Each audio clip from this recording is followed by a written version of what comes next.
Hi, welcome back. I'm Kamal Nair, your life coach, psychotherapist, and a published author.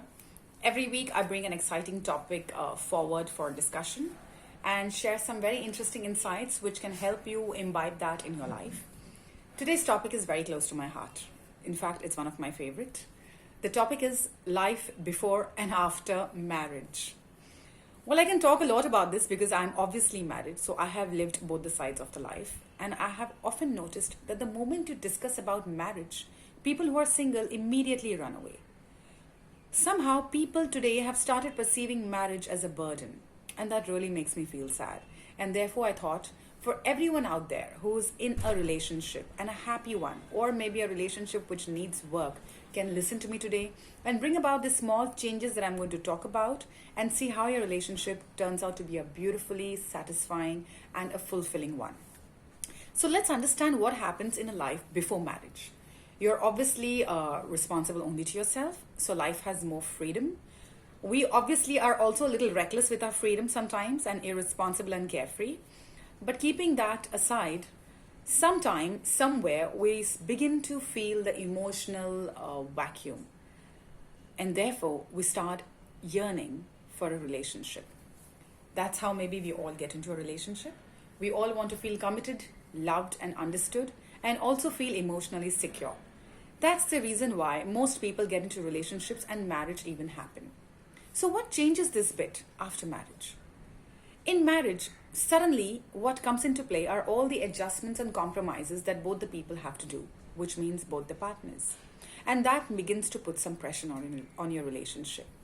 Somewhere along the way, we forget to overlook the benefits of marriage, which is an opportunity to have a long lasting, fulfilling relationship. And as humans, we are incomplete without relationships. And therefore, marriage could be the most important one. We forget that we got into this for an emotional support. We overlook that bit. We forget that we got into a relationship to not feel lonely. And we also forget that and overlook this bit. But all that we see in a relationship are its faults, are the negatives, are the ego battles, are the adjustments or the compromises that we make at our ends. And therefore, what should you do in order to fix the problems in your relationship if you have any of them now? In fact, what we should all do is start looking inside and start fixing the problems that we as individuals have within us first. Because if we are happy, that's when we can make our partners happy. If we feel satisfied and fulfilled, that's when our relationship will reflect this satisfaction and fulfillment. So, here are a few things that you can start doing at your end in order to ensure that you feel loved, cared for, and are also in a position to share that love and give that care to your partner. So, the first and the most important thing for a fulfilling and a happy relationship is to communicate openly. Start communicating. Please don't be under this misconception that your partner is some kind of an alien who will immediately understand what you feel and will understand or should know what you are going through. This doesn't happen. If you're feeling something, if you're experiencing something inside which is hurting you or causing pain, please go all out and share this openly to your partner. Communication is one. The other aspect of this is sharing your feelings. Most often we talk about it, but we don't tell that why did we react in a certain way. And therefore, whenever you communicate, also bring out the essence of your feelings in your conversation with your partner. The other most important topic, the point here is learn to forgive.